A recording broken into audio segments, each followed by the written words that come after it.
Assalamualaikum warahmatullahi wabarakatuh. Sorry sambil nyetir tapi kecepatan nggak banyak, 20 40 pelan-pelan. Biasanya yang nyetir, yang bawa mobil saya ini jalan bareng saya, saudara saya, tapi lagi di Jakarta. Dia lagi fokus, jangan kita ganggu, biar selesai ngambil S1 hukum di Universitas Pamulang. Sekarang dia lagi bimbingan skripsi. Barusan dapat telepon, ada saudara kita di luar negeri ngajukan cerai. Bagaimana Pak? Di mana saya ngajukan? Terus berapa biayanya? Dan lain-lain. Terus saran saya sih, kamu sholat dulu, minta petunjuk. Karena kebiasaan orang di luar negeri itu, orang yang kerja di luar banyak ngajukan cerai. Ya saran saya sih jangan dulu. Tapi kalau sudah memang ada petunjuk, petunjuk habis sholat tahajud, istihara, memang menyarankan untuk cerai, memang yakin cerai, ajukan. Di mana tempat mengajukan cerai? Mengajukan kalau laki-laki dia gugatan, kalau perempuan dia gugatan, kalau laki-laki permohonan. Nah, itu bedanya. Kalau laki-laki permohonan cerai, kalau perempuan gugat. Syaratnya apa aja? Syaratnya surat nikah, terus KTP, KK, akte kelahiran anak. Jadi syarat itu jadi satu. Terus di mana tempat menggugat, di mana istri tinggal. Istri tinggal di Lampung. Lampunya Lampung mana? Lampung Metro.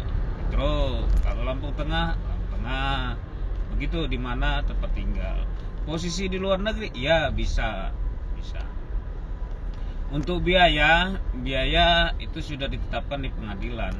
Biaya itu ada zona 1, zona 2, zona 3. Maksud zona itu jarak jauhnya dari pengadilan, karena berkaitan dengan biaya mengantar surat, biaya itu nggak bisa dimain-mainkan, karena biaya itu store-nya ke bank. Biaya itu sudah ditentukan oleh pengadilan agama.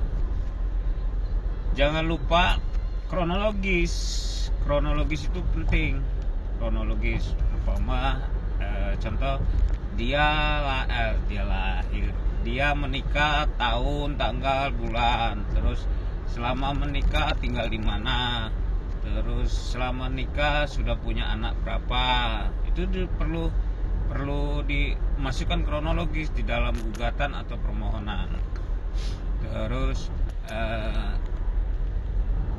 sekarang pertama nikah tinggal di mana, apakah dari pertama nikah sampai sekarang masih tinggal di situ, atau sudah pindah, atau sudah berubah alamat. Itu tetap di kronologis diceritakan semua.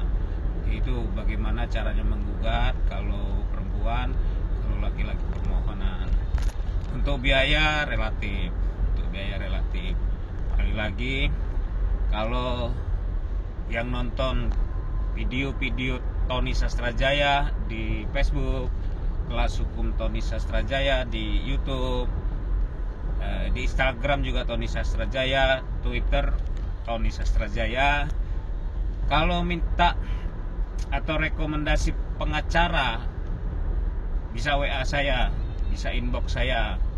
WA saya yang menyebar 08211 0934 469. Itu bisa, mau pengacara di mana saja di Indonesia bisa saya rekomendasikan. Kalau saya sendiri pribadi sudah bukan pengacara, bukan, maksudnya saya sudah cuti karena saya sekarang anggota DPRD Kabupaten Lampung Tengah, fraksi Demokrat AHY Presiden 2024.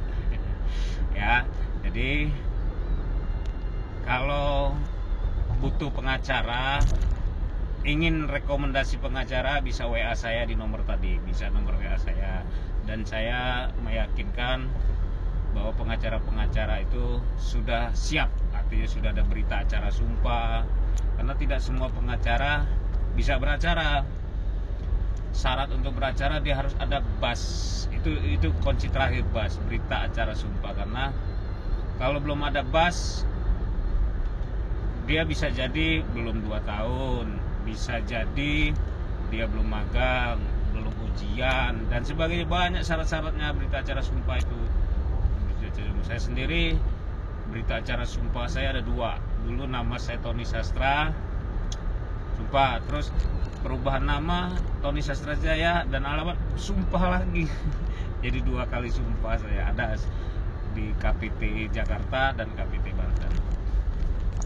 Ceritanya begitu. Kembali lagi, bagaimana mengajukan gugatan, bagaimana mengajukan permohonan seperti itu. Kalau contoh gugatan atau permohonan bingung, sebenarnya ada di Google, ada di Google itu ada contoh-contoh permohonan atau gugatan cerai, ada itu. Kalau memang kesulitan atau tidak mau pusing atau mau serahkan semua ke pengacara, bisa hubungin pengacara untuk minta bantuan. Pengacara di seluruh Indonesia saya bisa rekomendasi. Pak, bantu saya cari pengacara, Pak, bantu saya kasih pengacara, saya kasih nomor teleponnya. Terus masalah anak bisa dimasukkan ke gugatan. Nah, kalau gonogini itu tidak bisa langsung disatukan. Artinya kita harus punya penetapan, kita harus punya putusan dulu, punya putusan cerai. Kalau sudah punya, baru ajukan gonogini.